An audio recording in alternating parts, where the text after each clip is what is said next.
Queridos irmãos, acerenando o nosso coração, buscando esquecer todos os problemas que a vida nos oferece, lembrando que Jesus nos aconselha, quando formos orar, reconcilia com teu irmão, perdoa, não 7 vezes, mas 70 vezes 7 vezes. Nós temos que nesse instante procurar Jesus e dar o melhor de nós, entendendo que os benfeitores espirituais precisam da nossa energia, precisa dos nossos pensamentos melhores, lembrando que o trabalho não consiste só nesse instante, mas consiste também em aqueles que estão vibrando fora do recinto, esses nomes que estão aqui sobre a mesa, eles saem, vão trabalhar. Então, nesse momento, nós vamos começar o nosso trabalho. Façamos a nossa prece através do coração do... Que assim seja, mestre amado. E nós já estamos na última semana do mês de julho. E é claro, a gente procura fazer a pergunta e resposta nesse trabalho, não que sejamos uma enciclopédia ambulante, mas é apenas a vontade de chegar até o coração dos nossos irmãos. Talvez através de perguntas, nós possamos responder alguma dúvida dos nossos irmãos. Então vejamos. E quem quiser falar pode levantar a mão, viu, gente?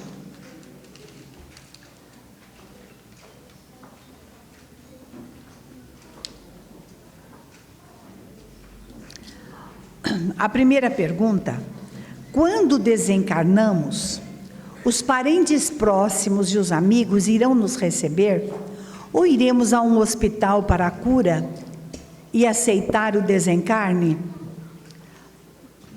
Olha, os nossos queridos no plano espiritual, eles não nos abandonam. Aqueles que intercederam a nossa vinda na Terra, que assinaram, eles também não vão nos abandonar. Mas é preciso lembrar, se nós estamos sintonizados com eles, porque muitas vezes eles estão ali, Dr. Bezerra está ali pedindo, minha filha, se entrega, mas nós não sintonizamos, não nos preparamos. E aqui pergunta se nós vamos para algum hospital. De repente, nós não vamos para um hospital, nós podemos até ir para um umbral. Porque ao nosso redor tem tanta energia negativa, tanta vibração ruim que tem que expelir. Então a gente passa em regiões menos evoluídas, que também é de Deus, faz tudo parte da terapia. E nesse lugar, a gente vai expelindo os resíduos que nós armazenamos negativamente na nossa alma. E quando estivermos preparados, com certeza eles nos levarão para um plano mais alto da vida. Então, amigos, a gente precisa se preparar, porque a única certeza que nós temos quando nascemos é o momento do desencarne. E eu costumo dizer que a maior aventura do homem não é ir na lua, não, e nem subir para o espaço, mas é o desencarne. Porque depois que desencarnarmos, tem espíritos que remoçam. Eles nunca aceitaram a ideia da velhice, então eles remoçam, muito mesmo. E eles são felizes, e depois eles podem ir para onde eles quiserem, através da volitação. A mãe do Chico Xavier tem um livro chamado Cartas de uma Morta. Ela ficou muito tempo lá em Marte estudando. Então, preparamos a nossa vida para este momento derradeiro, que é o desencarne. Alguém quer falar? Então, vamos continuar? Vocês concordam? Porque senão podem levantar a mão. A gente está aqui querendo ouvi-los também. A segunda pergunta: Aprendi que nos dias de passes deve-se fazer abstinência de sexo, bebida alcoólica e usar roupas claras. Gente, o que é o passe? Passe é uma transfusão de energia. Os amigos espirituais, eles retiram as energias negativas e colocam as positivas. Esta é a função do passe. Às vezes, resíduos negativos vai acumulando no baço, no estômago, em órgãos, não é? Lógico, que está no nosso corpo. E vai manifestar, sabe em quê? Em doença. Na hora do passe, eles tiram esses resíduos e colocam os bons. Agora, sexo, a gente despende energia. Alimentos gordurosos, álcool, também não faz bem, porque o nosso organismo vai esforçar muito para poder trabalhar e fazer a digestão.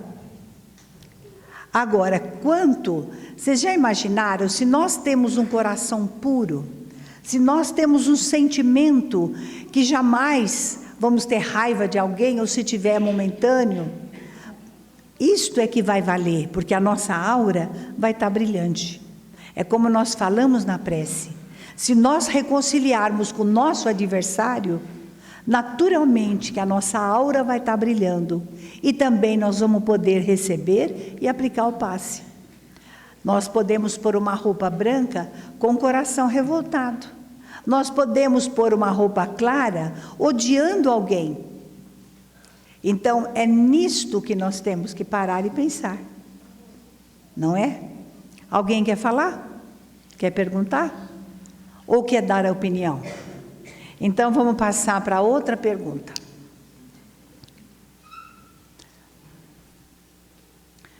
Por que outras religiões criticam tanto o espiritismo, enquanto nós espíritas não temos esta preocupação? Gente, em primeiro lugar, Allan Kardec fala que a doutrina espírita não precisa de proselitismo. Nós não precisamos ficar preocupados em querer doutrinar, fazer que alguém se converta para o espiritismo. Não precisamos. Sabe por quê? A verdade é uma só. Mentiras, ilusões são várias, mas a verdade é uma. E quando a nossa alma amadurecer, nós vamos chegar onde é preciso. Por isso, Allan Kardec nos tranquiliza tanto. Ele fala também que a nossa fé, quando ela é sincera, ela evolui, ela cresce. Por que ela cresce? Por que ela evolui? Porque nós estamos fazendo a nossa parte religiosa com toda a sinceridade do mundo. Então, não há necessidade de nós vivermos tão preocupados com a vida alheia. E aquele que tem a fé sincera não vai criticar a doutrina. Sabe por quê? Porque ele vai aprender a amar o próximo. E vai saber que no Brasil tem liberdade de crença.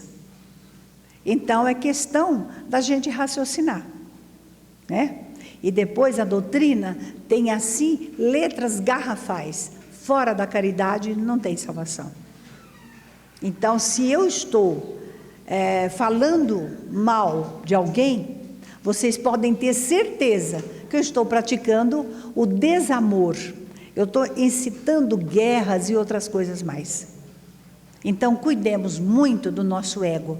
Sabe, a doutrina espírita vem nos esclarecer, através de André Luiz, uma coisa muito importante para nós. Primeira e grande obra de qualquer espírita, qualquer médium, é a reforma interior. Depende exclusivamente de nós. É a reforma interior. Depois de 2 anos, se eu não melhorei nada, começa outra vez. Então, olha a responsabilidade que colocam, não é, sobre os nossos ombros. Alguém quer falar? O que o Espiritismo pensa sobre a pena de morte? Gente, deixa eu falar. Em primeiro lugar, a morte não existe. Nós vamos matar uma pessoa, ela pode ficar na aura do planeta Terra. Ela pode criar dentro dela uma revolta muito grande. E de repente ela vai procurar aquele que assinou a sentença. Eu pergunto para vocês uma coisa tão simples. O verdadeiro cristão tem coragem de assinar a pena de morte? Eu não tenho. Quem tem coragem aqui de assinar uma pena de morte? Não. Agora eu tenho coragem, sabe do quê? Uma prisão sem muita regalia. Eu queria condenar a pessoa a ler um livro por semana, e vai dar conta, porque a gente estaria lá indagando, perguntando. Eu queria ensinar a trabalhar, mexer na terra. Eu queria conversar com ele, dizendo, olhando nos olhos dele, você é filho de Deus. Para ele sentir, porque ele está ali, a semente está ali. A pessoa, primeiro, gente, aquele que assassina, ele pega o vício de assassinar. Tem aquele que rouba, ele gosta do dinheiro fácil. É fácil pegar dos outros e também do jeito que ele pega vai, porque não sabe fazer um planejamento. Por isso que quando a gente fala de cultura, não é o grau da escolaridade. É uma cultura que nasce no interior da criatura, que faz a pessoa sentir uma coisa chamada responsabilidade. Então, essa criatura, quando começar a ler livros, quando começar a fazer reflexão, esta pessoa, com certeza, ela vai começar a pensar em mudança. Nós estamos tirando foco de sua vida. Isso nos dá uma responsabilidade muito grande.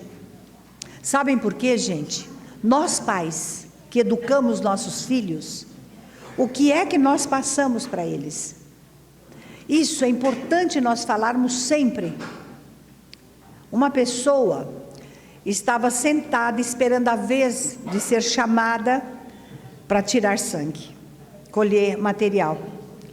E aí o marido estava sentado, uma criança de 4 anos, estava se arrastando no chão. Todo mundo passava. O pai e a mãe estavam ali. Ou não estavam? Porque o celular, não tirava os olhos do celular e nem o dedo. Não via a criança. Chamaram-na. Os dois levantaram sob o impulso. E aí entraram para colher material, olhando no celular. Eu tenho a impressão que a moça que foi colher o material deve ter falado, dá para parar? Esticar o braço, pelo menos, para tirar sangue? Porque não parava. E a criança lá, rodando no chão, se sujando, porque ali era passagem.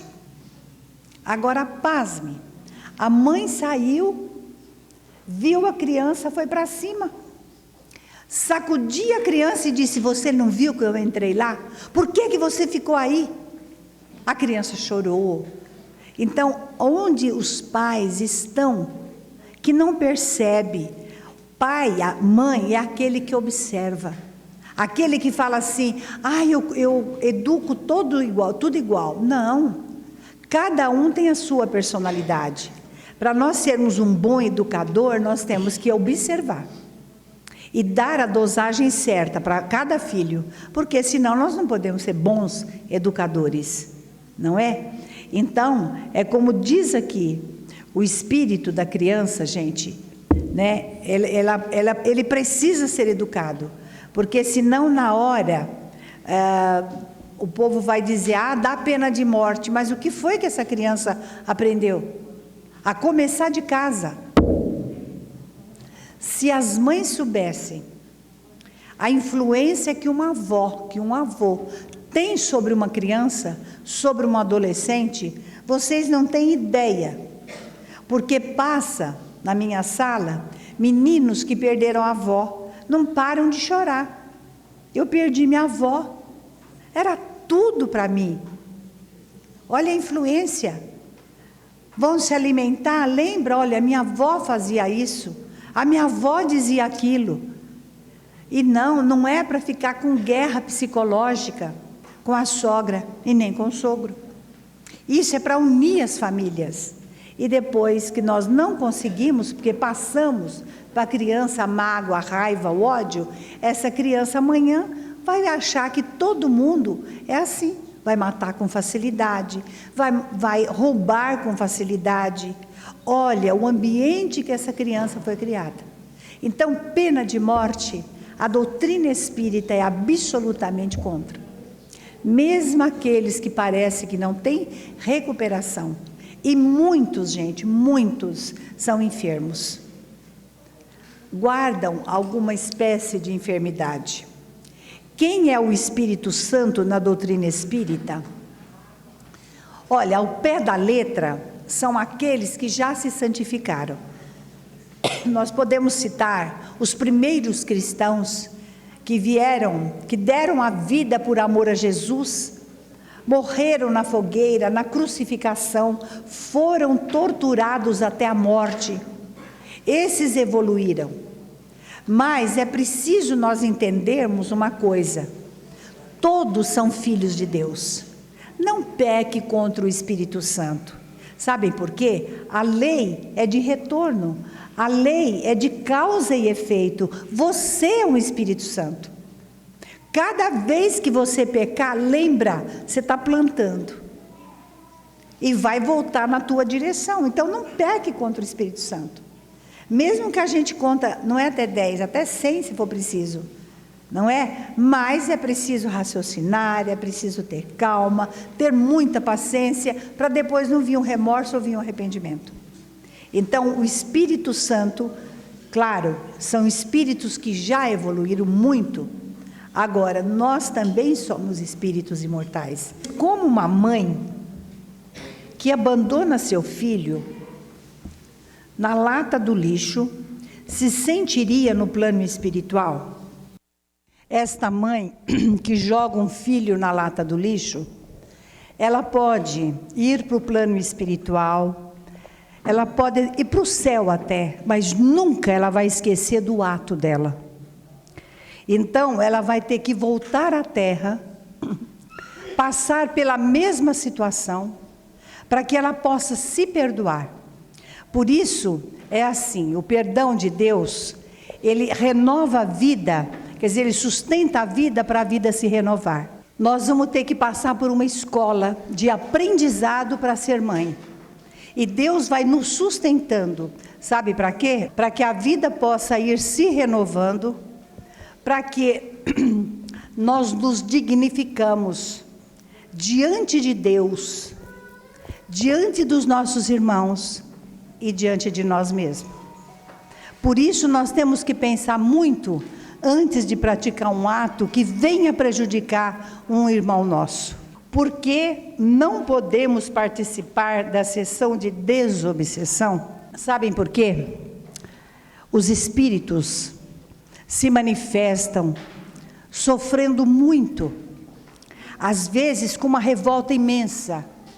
Chico Xavier, certa vez, conversando, ele me disse o seguinte: Isabel, um trabalho assim, aonde é público, nós estamos expondo nossos irmãos, o sofrimento deles, nós estamos expondo diante de todos, e depois não é um teatro. Pensemos nisso. Por isso, o médium deve se preparar para a desobsessão, para ele poder fornecer o fluido melhor possível, em benefício daquele irmão sofredor, daquela alma que está ali para poder receber. Nós não podemos expor, fazer trabalho assim, na frente de um público. Às vezes o público também não tem a energia, o fluido bom para oferecer para aquele espírito. Desperta, assim, a curiosidade. Logo, ele vai cutucar e vai dizer assim: esse espírito estava na minha casa. Esse espírito estava com a minha filha, estava com meu marido. E isso não é bom. Isso não faz ninguém crescer, não é evolução. Alguém quer falar? Então vamos continuar. Existe uma hierarquia no plano espiritual? Como funciona? Olha, a hierarquia existe, claro. Como funciona? É a lei da moralidade. É aquele que ama mais. É aquele espírito, quando a gente fala um espírito liberto, ele já se libertou de karmas pesados. Então, é graduado. Existem espíritos que não precisam mais voltar à Terra, mas, no entanto, eles pedem para voltar. No lar, ou naquele grupo familiar que eles amaram tanto. Então, esses espíritos, eles vêm numa missão enorme, para ajudar aquele grupo familiar. Agora, imagine a missão de um Chico Xavier. Kai Bauschüttel, ele diz uma coisa: medimos a evolução das criaturas através de quantas pessoas ele consegue influenciar para o bem. Então, a gente não pode, através de maus exemplos, influenciar as pessoas, não é? Para o erro, para o desespero, para o fracasso, inclusive. É assim que se vê a evolução das criaturas. É normal, durante as palestras, cochicharmos. Como é que é? Cochilar. Mas sem perder a noção, não é? Que ocorre à nossa volta. Gente, deixa eu dizer uma coisa. Existe dois aspectos. Existe um aspecto em que nós cochilamos, porque nós estamos totalmente dispersos. Porque quando nós queremos aprender e focamos a palestra, nós estamos inclusive ajudando, não só a nós, mas também aos espíritos que precisam dessa energia, para poder trabalhar com todos aqui presentes e até nos lares. Agora, existe outro aspecto. Tem pessoas que dormem por causa da mediunidade. Ele chega até a se desprender. Tem pessoas que dormem e depois vem trazendo notícias aonde é que ele foi. Então, são médiuns. Mas a maioria é porque tem preguiça de aprender, porque não gosta de ficar ouvindo, porque a palestra não está vindo, vamos dizer, ao encontro daquilo que esperava. Deu para entender? Alguém quer falar sobre isso? Não? Dá para... Está explicado? Né? A gente tem que esforçar para poder concentrar. Tem gente que começa a fazer um Pai Nosso, pronto, esqueceu. Está na metade do caminho, esqueceu. Aí vamos começar de novo. Chega numa hora, esqueceu de novo, pronto. Por isso, os espíritos que trabalham comigo, lá atrás, quando começamos o trabalho de orientação, ele nos pediu, lá no Evangelho segundo o Espiritismo, ensine, peça para elas lerem. Já que não consegue concentrar, até esquecer o Pai Nosso, leia. Não é gritando, mas em voz alta. Não é? Aí nós vamos aprendendo a concentrar. Nós vamos nos desligando de determinados miasmas negativos e de repente nós voltamos a fazer o Pai Nosso. Tá certo? Como o Espiritismo explica o porquê de todos maltrato aos animais por falta de amor. Gente, se nós não amamos nossos filhos, eu acho que a mãe é aquela que ela tem o foco, depois que ela é mãe, o maior foco da sua vida é seus filhos, não é? Ela faz de tudo para despertar sentimentos, de tudo para vê-los felizes, a ponto de dizer, se ele é feliz, eu também sou. Procura de todas as formas. Agora, imagina, se nós não conseguimos gostar dos filhos, como é que nós vamos gostar dos animais? Não precisa fazer muito uma coisa tão exagerada, fazer aniversário de animalzinho, convidar todos. Não precisa esse exagero. Mas ele precisa de amor, de carinho. Quem tem coragem, eu acho que a televisão nem devia focar, mostrar aqueles atos. Gente, dói o coração. Aquele que não pode cuidar, não tem em casa. Mas se tem, não bata. Não deixa com fome. Não judia, não chuta o animal, ele também tem os órgãos. Dói lá dentro, fica doente. Então, é falta de amor, com certeza. Eu me pergunto se a pessoa consegue se amar. Porque se chega a esse ponto, meus irmãos, de pegar um cachorro e jogar um gato, tenha misericórdia. Não precisa exagero, mas não façam isso. Porque dói muito. Quem assiste, a gente fica constrangida, sabe? E são criaturinhas de Deus também em evolução. Lembrem que um dia eles serão homens. Se Deus existe, como os espíritos do mal conseguem interferir tanto em nossas vidas, oh meu Deus, por que será que os espíritos inferiores conseguem? A vida, amigos, é lei de sintonia, é aqui misturado com aqui. Eu tenho a assistência que eu busco, eu tenho aquilo que eu procuro, é a minha sintonia. Ora, se eu sou uma pessoa, vivo gritando, xingando, agredindo, qual é a minha sintonia? Com espíritos irritados. Ora, se eu vivo na maledicência, a minha sintonia são entidades que gostam de fofoca. Por que que Deus deixa? Primeiro, o semelhante atrai semelhante, isso é lei divina. Depois, através do sofrimento, nós não vamos querer mais aquilo para nós. Então, nós vamos querer mudar de vida. Não, isso eu não quero para mim. De forma nenhuma. Então, não é que os espíritos maus, não é que Deus deixa. Ele poderia perguntar, e por que que você não lembra de mim? Que eu existo. O espírito de João Crisóstomo, madrugadas, que eu gosto de meditar, ele se aproximou e me contou uma historinha, que qualquer dia eu trago para vocês. Uma pessoa sofrendo pergunta para Deus, eu sei que a felicidade existe, por que eu tanto sofro? E quando Deus responde, ele diz, meu filho, por que esqueceste de mim? E por que despreza os demais filhos meus? Isto nos leva a entender que nós temos que amar o nosso semelhante, amar a nossa profissão, fazer o melhor de nós em qualquer circunstância da vida.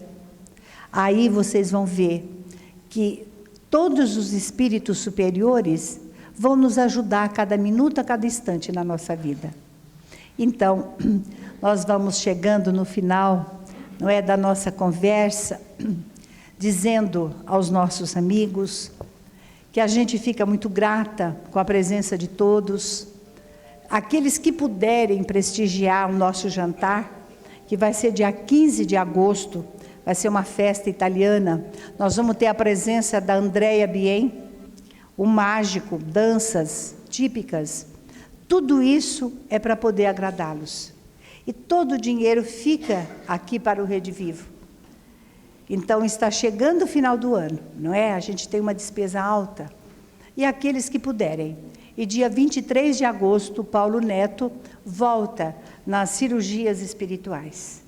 Então, vamos dizer, amado Jesus, mestre de todos os momentos da nossa vida, nós te buscamos nesse instante, recordando o instante que estavam dentro do barco e de repente uma tempestade, ventos, trovões, relâmpagos, o mar se tornou revolto e dormias tranquilamente, Senhor. Os apóstolos com medo acordaram, dizendo: Senhor, eis que perecemos. E aí, repreendeste o vento, o trovão, o mar, e tudo voltou à calmaria. A tua grandeza, Senhor, tem nos acompanhado através dos séculos. Muitas vezes desprezamos os teus ensinamentos, que é o caminho para a nossa libertação. Muitas vezes desprezamos a verdade, correndo atrás das ilusões. Senhor, e aí nós sentimos que a nossa vida perde o sentido, as trevas nos dominam, e muitas vezes, Senhor, nós dizemos: Jesus, salva-nos da tempestade, ajuda-nos a entender a tua vontade, guarda-nos dentro do teu amor. Mestre, abençoa o Brasil, que é a pátria do Evangelho, abençoa o movimento espírita, abençoa aqueles que estão enfermos, abençoa aqueles que alcançaram a velhice e, sem que ninguém os quisesse, se recolheram nos braços da caridade. Senhor, nós te pedimos, em benefício dos lares em desajustes, te pedimos ainda por todos os espíritos maléficos que tentam paralisar o movimento espírita, confundir. A eles rogamos a tua misericórdia. Jesus, abençoa todos os nossos irmãos aqui presentes, aqueles que aqui chegam buscando a verdade, buscando saúde, buscando paz, trabalho, para poder viver com dignidade. Abençoa, Jesus, a nossa vida e a nossa fé, e sê conosco, Mestre amado, agora e para sempre, que assim seja.